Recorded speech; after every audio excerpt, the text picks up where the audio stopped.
स्वागत है आप सबका एक बार फिर से स्टडी टुगेदर लर्न बेटर के प्लेटफॉर्म पर। मैं रुपेश सिंह आप सबके लिए एमसीक्यू डिस्कशन क्लास 10 हिस्ट्री का यहाँ पर लेकर आया हूँ, जिसमें हम the rise of nationalism in Europe उसके ऊपर हम एमसीक्यू डिस्कस करेंगे। जैसे आप जानते हैं आपका पहला चैप्टर है वो हिस्ट्री का, उस पर बहुत सारे क्वेश्चन बनते हैं आपके एग्जाम्स में, तो उसी पर हम कुछ डिस्कशन करेंगे। आपके लिए क्वेश्चन यहाँ पर अवेलेबल होगा और मैं अपने इस मोबाइल पर आपके लिए क्वेश्चन पढ़ करके बताऊंगा। ठीक है, तो चलिए मैं यहाँ पर ऑप्शन लिखूंगा, आप यहाँ क्वेश्चन पढ़ें और मैं भी क्वेश्चन रीड करूंगा, साथ में आप भी करें और खुद भी आप एक बार चेक करें कि आप क्या सही कर रहे हैं क्या गलत, तो आपको भी पता रहेगा आपका एक्यूरेसी लेवल। तो चलिए शुरुआत करते हैं। तो देखिए इस क्वेश्चन है आपके सामने।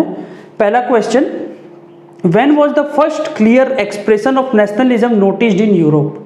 पहली बार कब यूरोप में एक्टिव नेशनलिज्म को देखने का मौका मिला लोगों को या हिस्ट्रियंस को? पहली बार कब मिला नेशनलिज्म का एग्जाम्पल? तो पहला ऑप्शन दिया हुआ है 1787 और सेकंड है 1759, ऑप्शन सी 1789 और ऑप्शन डी 1769। तो जैसे 9th क्लास में आपने पढ़ा है फ्रेंच रेवोल्यूशन, तो फ्रेंच रेवोल्यूशन ही आपको बता दूं पहला नेशनलिज्म का मूवमेंट था जो कि यूरोप में चालू हुआ था, बहुत बड़े वाइड स्केल पर। उससे पहले भी हुआ था लेकिन उतना बड़ा स्केल पर नहीं हुआ था। वो पहली बार इतना बड़ा वाइड स्केल में कब हुआ था? नेशनलिज्म फ्रेंच रेवोल्यूशन के दौरान। फ्रेंच रेवोल्यूशन जो कि कौन से ईयर में चालू हुआ था? 1789। तो आपका सही ऑप्शन क्या होगा? Option C 1789। आपको मैं आपके नॉलेज के लिए डेट भी बता दूं, 14 जुलाई 1789। ठीक है, तो चलिए सेकंड क्वेश्चन की तरफ बढ़ते हैं। सेकंड क्वेश्चन क्या है, पढ़िए। Which country become full fledge territorial state in Europe in the year 1789? तो कौन सा कंट्री सबसे पहले फुल फ्लेज मतलब कि पूरा फुल फेज में, पूरा आपके हमारे भाषा में बोले तो पूरा से वो एक टेरिटोरियल स्टेट बन चुका था, मतलब कि एक ऐसा स्टेट जो कि किसी भी स्टेट पर इन्फ्लुएंस डाल सके, ऐसा स्टेट बन चुका था 1789 के लगभग। ठीक है, उस ईयर में। तो पहला ऑप्शन है जर्मनी, सेकंड है यूरोप, थर्ड है इंग्लैंड और फोर्थ है स्पेन। तो जर्मनी में हिटलर के आने के बाद, मतलब कि 1930 के बाद से यूरोप में जर्मनी का इतना इन्फ्लुएंस बढ़ा। ठीक है, तो उतना यूरोप में उसका 1789 में इन्फ्लुएंस नहीं था। और ऑप्शन बी में जो फ्रांस है, आप जान रहे हैं फ्रेंच रेवोल्यूशन में पहला ही क्वेश्चन में देखे, फ्रेंच रेवोल्यूशन ही सबसे बड़ा नेशनलिज्म का और वाइड स्केल नेशनलिज्म को दिखा रहा था वहां पर यूरोप में। तो वो एक ऑप्शन हमारे लिए बन सकता है जो कि सही हो यहाँ पर, जो कि किसी और स्टेट को, किसी और कंट्री को इन्फ्लुएंस डाल सके यूरोप में 1789 में। इंग्लैंड में सबसे पहली बार चार्ल्स वन के खिलाफ 1688-89 में एक ग्लोरियस मूवमेंट हुआ था इनके खिलाफ। उस मूवमेंट का नाम था ग्लोरियस रेवोल्यूशन, और ग्लोरियस रेवोल्यूशन में हुआ था जो कि उतना वाइड स्केल नहीं था, तो उस कारण यूरोप मतलब इंग्लैंड में ही उतना असर नहीं पड़ा था, तो यूरोप में क्या पड़ेगा? ठीक है, तो ये ऑप्शन गलत हो जाता है। और ऑप्शन डी स्पेन को रूल करते थे हमारे क्या बोलते हैं इनको, ऑटो वॉन बिस्मार्क। ठीक है, ये जो थे ये उतना इन्फ्लुएंशियल नहीं थे। स्पेन को जो रूल करते थे इनका नाम था ऑटो वॉन बिस्मार्क, वो उतने इन्फ्लुएंशियल नहीं थे, तो उनको भी ऑप्शन डी भी जो था हमारा जो है यहाँ पे दिया हुआ वो भी गलत हो जाता है। तो फुल फ्लेज जो कि दूसरे कंट्री पर इन्फ्लुएंस डाल सके ऐसा कौन सा कंट्री बचा? फ्रेंच रेवोल्यूशन के दौरान जो कंट्री बना, मतलब कि पावरफुल बना, उस कंट्री का नाम क्या है? फ्रांस कंट्री जो है वो हमारा ऐसा कंट्री है यूरोप में जो कि 1789 में पोटेंशियल रखता था दूसरे कंट्री के इंटरनल मैटर में इंटरफेयर करने का। ठीक है, तो next question number 3, which among the following language is written and spoken in Paris and further accepted as a common language of that nation? तो पेरिस कहाँ पर है ये आप जान लें। सबसे पहले पेरिस है फ्रांस में। यहाँ पर आइए, पेरिस सिटी किस लिए फेमस है आप सबको पता है? आईफिल टावर के कारण, आईफिल टावर वहाँ पर है। ठीक है, और पेरिस में एक लैंग्वेज बोला जाता था, क्वेश्चन में दिया हुआ है, पेरिस में एक लैंग्वेज बोला जाता था और लिखा भी जाता था। कब? जब यूरोप में कोई एक नेशन नहीं बना था, सब एक एक राजा के अंदर में कंट्रोल में थे, तब लिखा जाता था वहाँ पर। ठीक है, तो कौन सा लैंग्वेज है पेरिस में लिखा जाने वाला और बोला जाने वाला लैंग्वेज? ठीक है, पेरिस कहाँ पर है? फ्रांस में है। यहाँ से ही आपको पता चल जा रहा है कौन सा लैंग्वेज होगा, वो लैंग्वेज होगा फ्रेंच। कौन सा लैंग्वेज होगा? फ्रेंच। तो ऑप्शन बी जो है हमारा फ्रेंच। ठीक है, तो ऑप्शन ए, बी, ए को, सी को और डी को भी हम डिस्कस कर लेते हैं। ए पर दिया हुआ इंग्लिश आप देख रहे हैं, इंग्लिश जो है वो कौन बोलता था? इंग्लैंड के लोग बोलते थे इंग्लिश। ठीक है, और ऑप्शन सी पर स्पेनिश, स्पेन के लोग बोला करते थे। और ऑप्शन डी पर जर्मन, जर्मनी के लोग बोला करते थे। तो ये सब चीज आपको पता है। और अगर पेरिस वाला क्वेश्चन कहीं पर ही आए जहां वहां पर लोग क्या बोलते थे, क्या लिखते थे, तो वो लैंग्वेज होगा सिर्फ और सिर्फ फ्रेंच। ठीक है, क्वेश्चन नंबर 4 की तरफ बढ़िए। देखिए, which newly designed flag was chosen to replace the normal flag royal standard in France. तो आपको यहाँ पर क्वेश्चन में बता रहा है कि कौन सा फ्लैग जो कि वहाँ का, मतलब कि फ्रांस के जो रूलर थे, जो उनका रॉयल फ्लैग था, उनको हटा करके कौन सा दूसरा फ्लैग लाया गया वहाँ पर। मतलब जो रॉयल फ्लैग जो था उसको हटाने के बाद कौन सा नया फ्लैग लाया गया, वो फ्लैग का नाम यहाँ पर आपको बताना है। तो सबसे पहला है option A, Union Jack. Union Jack, Union Jack UK में आया था, यूके में आया था। तो ये ऑप्शन ऐसे ही गलत है। फ्रांस का बात कर रहा है तो यूके का मतलब यूनाइटेड किंगडम, मतलब कि इंग्लैंड और स्कॉटलैंड को मिला करके कहा जाता है क्या? UK, United kingdom. तो वो हमारा यहाँ पर है ही नहीं, क्वेश्चन में इस चीज का डिमांड है ही नहीं। ऑप्शन बी पर है ट्राई कलर। ऑप्शन बी पर है try colour. Try colour France में ही आया था और उसी दौरान फ्रेंच रेवोल्यूशन के ही दौरान जब आया था, जब नेशनलिज्म का गिनती, नेशनलिज्म का रेशियो और प्रोपोर्शन आप कहें, वो यूरोप पर बढ़ रहा था और स्पेसिफिकली फ्रांस पर बढ़ रहा था। तो ये हमारा सही ऑप्शन है। ठीक है, ऑप्शन सी क्या है फिर से जान लेते हैं सब। ये तो सही ऑप्शन है, ऑप्शन बी। ऑप्शन सी पर क्या है? Red cross. Red cross, red cross Geneva convection. Geneva convection एक रूल है जिसमें लोग लड़ते हैं, झगड़ते हैं, तो वहां पर जब लोग लड़ते हैं, झगड़ते हैं, तो क्या होता है, युद्ध में, वॉर में लोग एक दूसरे को घायल कर देते हैं। तो जेनेवा कन्वेक्शन का आर्टिकल 7 में है रेड क्रॉस। जेनेवा कन्वेक्शन क्या है? एक कानून है जो कि वॉरफेयर को ध्यान में रखते हुए बनाया गया। एक लड़ाई में कैसे लड़ाई लड़ते हैं उसके ऊपर ये कानून है। ठीक है, जेनेवा कन्वेक्शन उसको कहा जाता है। आप यूट्यूब में, सॉरी गूगल करके आप पढ़ सकते हैं उसके बारे में ज़्यादा। ये आर्टिकल 7 में है। ठीक है, आर्टिकल 7 में वो भी कब इसको जोड़ा गया था? 1865 में जोड़ा गया था आर्टिकल 7 में। और रेड क्रॉस जेनेवा कन्वेक्शन का आर्टिकल 7 में मिलेगा आपको। रेड क्रॉस आप जानते हैं, रेड क्रॉस सोसाइटी भी होता है जहाँ पे ब्लड डोनेशन या फिर किसी को फिजिकली कोई इम्बैलेंस आदमी है, किसी को ऑर्गन में दिक्कत है, तो वहाँ पर मदद किया जाता है। तो ये 1865 का केस है, तो ये भी नहीं होगा। फ्रांस में नेशनलिज्म कब हो रहा था? 1789 में, जो कि सेकेंड क्वेश्चन में आप देखें। ठीक है, और ऑप्शन डी है व्हाइट स्लेटर। ऑप्शन डी में क्या है? व्हाइट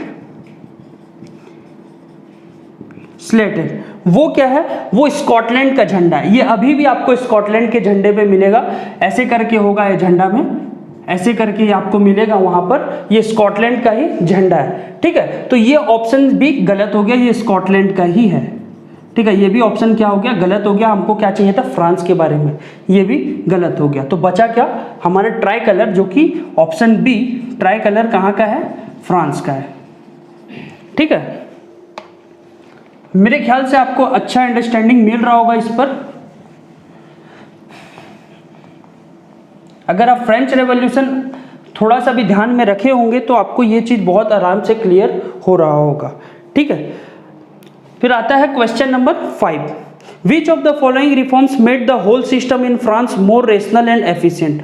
कौन सा रिफॉर्म आया, कौन सा चेंज लाया गया फ्रांस में जो कि वहाँ का सोसाइटी को मतलब बहुत रेशनल बना दिया। रेशनल मतलब वो फैक्चुअल बात पे विश्वास नहीं करते थे। मतलब कि जैसे कहा जाता है कि अगर कोई आपको ऊपर, आपके ऊपर से कोई आदमी ऐसे चले जाए तो आपका हाइट नहीं बढ़ेगा, ये सब का कोई प्रूफ नहीं है, ये इनरेशनलिज्म है। ठीक है, जो रेशनलिज्म है, रेशनलिज्म मतलब सिर्फ फैक्ट पर बात होगा, सिर्फ और सिर्फ फैक्ट पर। ठीक है, जो साइंस मानता है उसी को हम मानेंगे। ठीक है, वैसा कुछ। ठीक है, तो कौन सा ऐसा चेंज आया फ्रांस में जो कि ऐसा चेंज रेशनल और एफिशिएंट, जो कि असरदार चेंज है, ले आया।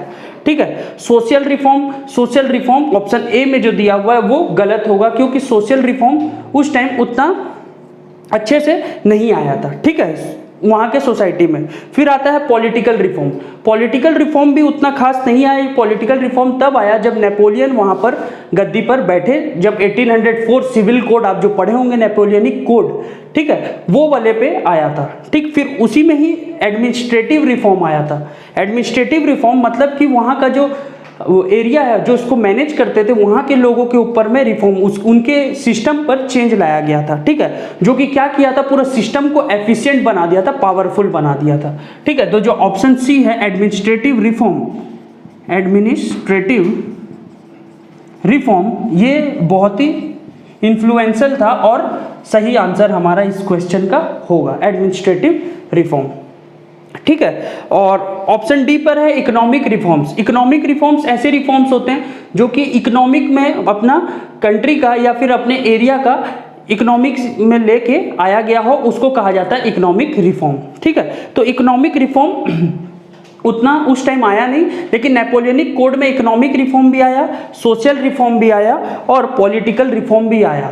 ठीक है, और साथ ही एडमिनिस्ट्रेटिव रिफॉर्म भी आया, लेकिन सबसे ज़्यादा इन्फ्लुएंशियल क्या था, एडमिनिस्ट्रेटिव रिफॉर्म। ठीक है, तो क्वेश्चन नंबर 6 पर बढ़िए, देखिए, which of the following revolution is called as the first expression of nationalism. आपको मैं क्वेश्चन 1 में ही दिख रहा होगा आपको साइड में, मेरा क्वेश्चन 1 में ही नेशनलिज्म कब प्रमोट हुआ, फ्रांस में या फिर यूरोप में 1789 में, और मैं आपको वहाँ पर ये बताया कि फ्रेंच रेवोल्यूशन के दौरान ये हुआ था। तो यहाँ पर भी वही लगभग क्वेश्चन पूछ रहा है आपसे क्वेश्चन नंबर 6 पर, क्या कौन सा क्वेश्चन, मतलब कौन सा जो ऑप्शन दिया हुआ है जो नीचे में, उस ऑप्शन में नेशनलिज्म कब हमको सबसे पहली बार दिखा लोगों के अंदर। ठीक है, तो वो पहली बार कब हुआ था आपको फिर से मैं बता दे रहा हूँ, फ्रेंच रेवोल्यूशन में, फ्रेंच रेवोल्यूशन में। ठीक है, तो जो ऑप्शन ए है हमारा वो सही ऑप्शन है। ठीक है, तो उसके साथ और कुछ ऑप्शन दिया हुआ है, रशियन रेवोल्यूशन। रशियन रेवोल्यूशन 1917 में हुआ था। ठीक है, जहां पर व्लादिमीर लेनिन अपने लोगों के लिए वहां पर किए थे प्रोटेस्ट। तो आपको आगे के चैप्टर्स में ये चीज़ मिल जाएगा। ठीक है, जब हम आगे हिस्ट्री को आगे हम जब पार्ट में बढ़ाएंगे। तो ग्लोरियस रेवोल्यूशन मैं पहले ही बताया, ग्लोरियस रेवोल्यूशन 1689 में हुआ एक रेवोल्यूशन है जो कि चार्ल्स वन के खिलाफ, इंग्लैंड के जो राजा थे चार्ल्स वन, उनके खिलाफ हुआ था। ठीक है, और इसको का नाम दिया गया था ग्लोरियस रेवोल्यूशन। और एक है ऑप्शन डी पर द रेवोल्यूशन ऑफ लिबरल्स। ठीक है, लिबरल्स के द्वारा, मतलब कि ऐसे लोग जो कि चेंज पर भरोसा रखते हो। ठीक है, ऐसे लोग जो चेंज पर भरोसा रखते हैं उनको क्या कहा जाता था, लिबरल्स। और वो लोग का कहना था पुर्तगाल में कि हमको चेंज चाहिए हमारे सिस्टम में। तो ये रेवोल्यूशन हुआ था 1848 में। ठीक है, तो ये सब बहुत लेट हुआ, सबसे पहली बार कब देखने को मिला था, 1789 में। और मैं आपको बताया ग्लोरियस रेवोल्यूशन हालांकि पहले ही हुआ है फ्रेंच रेवोल्यूशन का, लेकिन उतना इम्पैक्टफुल वो रहा नहीं, क्योंकि वो इंग्लैंड में ही रूप नहीं ले पाया फ्रेंच रेवोल्यूशन जैसा। तो यहाँ क्या लेता पूरा यूरोप में। ठीक है, फिर आता है question number 7। Question number 7, which one of the following was not the feature of Napoleonic code. Napoleonic code, जो नेपोलियन का कोड आया था, नेपोलियन अपना बिल पास किए थे, उसमें कौन सा, ठीक है, कौन सा कोड नहीं था उनमें। ये ऑप्शन जो चार्ट हो दिए हैं इनके बीच में। ठीक है, पहला ऑप्शन है इक्वलिटी बिफोर लॉ। तो मैं उससे पहले आपके साथ नेपोलियनिक कोड को थोड़ा डिस्कस कर लूं तो आसानी होगा आपको समझने में। नेपोलियनिक कोड ये आया था 1804 में। ठीक है, इसको सिविल कोड भी माना जाता है, सिविल कोड ऑफ 1804 भी कहा जाता है। ठीक है, इसमें नेपोलियन क्या किए थे, जो कि बर्थ से प्रिविलेज लेते हैं, जैसे राजा का बेटा राजा बनेगा, ये चीज वो कैंसिल कर दिए थे, बर्थ प्रिविलेज को हटा दिए थे। ठीक है, फिर वो क्या किए, यूनिफॉर्म वेट सिस्टम लाए, यूनिफॉर्म वेट सिस्टम लाए, मतलब कि अलग अलग रूलर अलग अलग हिसाब से यूज करते थे अपना वेट सिस्टम। कोई पाउंड यूज करता था तो कोई केजी यूज करता था, तो उस हिसाब से इनको चेंज में, इनके ऊपर में चेंज लाया गया। सबको कहा गया कि आप एक ही चीज को मानिए। ठीक है, फिर इसके बाद हुआ यूनिफॉर्म वेट सिस्टम के बाद आया क्या, यूनिफॉर्म करेंसी, एक ही जैसा करेंसी, कहीं पे कुछ करेंसी था कहीं पे अलग था, तो जो ट्रेडर्स थे उनको बहुत दिक्कत होता था, तो उनके लिए ये चीज वो लेकर के आए थे। ठीक है। और फिर आया उसके बाद करेंसी के बाद इंट्रोड्यूस किए पूरे कंट्री को एक दूसरे से, इंट्रोड्यूस विथ ईच अदर, मतलब कि पूरे कंट्री को कनेक्ट करने का ये कोशिश किए। ये तो अच्छा ही काम कर रहे थे नेपोलियन, ठीक है। और लाए वहां पर right to property, right to property. Europe में पहले क्या होता था कि राजा और चर्च सिर्फ प्रॉपर्टी ओन करते थे, लेकिन ये क्या किए, राइट टू प्रॉपर्टी वहां पर इंट्रोड्यूस किए, जहां पे लोगों को कहा गया कि आप भी प्रॉपर्टी खरीद सकते हैं। तो ये अच्छा ही काम कर रहे थे, लोगों के लिए एक्सेस आराम से वो बना रहे थे उस चीज का, ठीक है। और इसमें इतना ही सिर्फ वो किए थे, ये जो था हमारा, वो क्या किए थे, बर्थ राइट्स को, बर्थ प्रिविलेज को कैंसिल कर दिए थे, बर्थ प्रिविलेज को हटा दिए थे, ठीक है। तो देखिए हमारे ऑप्शन से अब इनको मैच करिए। इक्वलिटी बिफोर लॉ, अच्छा हाँ, इक्वलिटी बिफोर लॉ भी ये लेकर के आए थे, मैं ये बताना भूल गया। इक्वलिटी बिफोर लॉ भी ये लेकर के आए थे, जो कानून वहां पे था उसके सामने सब बराबर हैं, ये चीज को वो इंट्रोड्यूस किए थे। तो अभी देखिए यहाँ पर हमारा ऑप्शन से इनको सबको मैच करिए। ऑप्शन ए पर दिया हुआ है इक्वलिटी बिफोर लॉ, वो जो कि लेकर के आए थे वो यहाँ पर मैं लिखा हूँ, equality before law. Option B पर है यूनिवर्सल एडल्ट फ्रेंचाइजी, मैं कहीं लिखा हूँ यूनिवर्सल एडल्ट फ्रेंचाइज, नहीं, तो ऑप्शन बी आपका सही ऑप्शन होता है, ठीक है। ऑप्शन सी जो है आपका राइट टू प्रॉपर्टी, ये भी लेकर के आए थे वो, जो नहीं लेकर के आए थे उसको टिक करने को क्वेश्चन बोला है। आप फिर से उसको अच्छे से पढ़ ले अगर कंफ्यूजन हो रहा है तो। No privilege based on birth, birth से कोई प्रिविलेज नहीं मिलेगा, जो चीज मैं आपको पहले ही पॉइंट में बताया। तो हमारा गलत क्या हो रहा है, ऑप्शन बी, जो कि क्या है, यूनिवर्सल एडल्ट फ्रेंचाइज। ये क्या होता है, लोगों को 18 ईयर्स के ज़्यादा के लोगों को या 18 ईयर्स के लोगों को वोट देने के लिए अलाउ किया जाता है, तो उस चीज़ को यहाँ पर वो नहीं लाए थे, ठीक है। उस चीज़ को यहाँ पर वो नहीं लाए थे, चाहे मेल या फीमेल किसी के लिए भी ये चीज़ वो नहीं लाए थे, तो वो गलत हो जा रहा है ऑप्शन। फिर आता है question number 8, which region was ruled by the Habsburg empire. Habsburg empire को कौन सा रीजन रूल करते थे।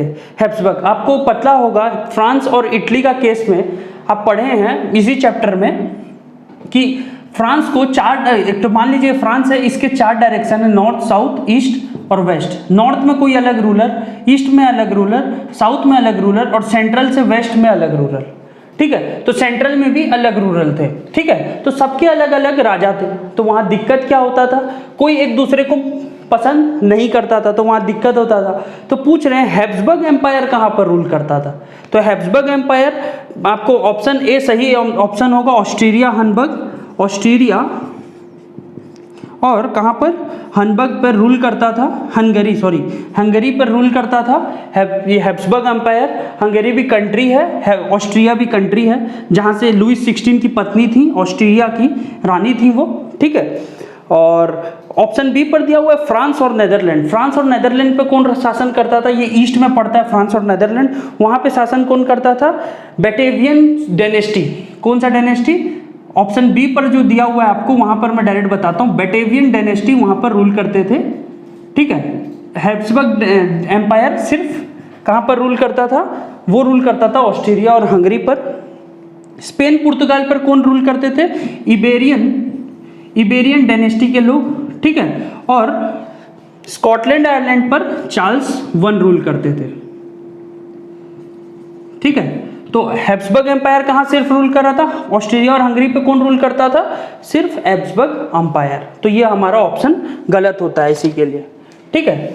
बैटेवियन डायनेस्टी कहां पर रूल कर रहा था, बैटेवियन डायनेस्टी फ्रांस नेदरलैंड, ठीक है। इबेरियन स्पेन पुर्तगाल पर, और चार्ल्स 1 कहां पर, स्कॉटलैंड आयरलैंड पर, ठीक है। क्वेश्चन नंबर 9 हमको मैच करना है क्वेश्चन नंबर 9 में कि कौन से जो हमारे लोग हैं, मतलब जो नाम दिया हुआ है लेफ्ट साइड में वो पर्सन है, ठीक है, और इधर उनका कंट्री है, कौन सा पर्सन कौन से कंट्री से बिलोंग करते थे वो चीज़ हमको बताना है। तो इसमें ऑप्शन ए जो है हमारा सही है, वहाँ के जो रूलर थे ओटो वन बिस्मार्क, वो जर्मनी के रूलर थे, तो ये सही ऑप्शन होता है, ऑप्शन ए ओटो वन बिस्मार्क जर्मनी के थे, ये सही मैच है, ठीक है। और नेपोलियन जो थे, आपको ऑप्शन यहाँ पर लिख करके बता दूं, ऑप्शन बी में दिया हुआ है नेपोलियन।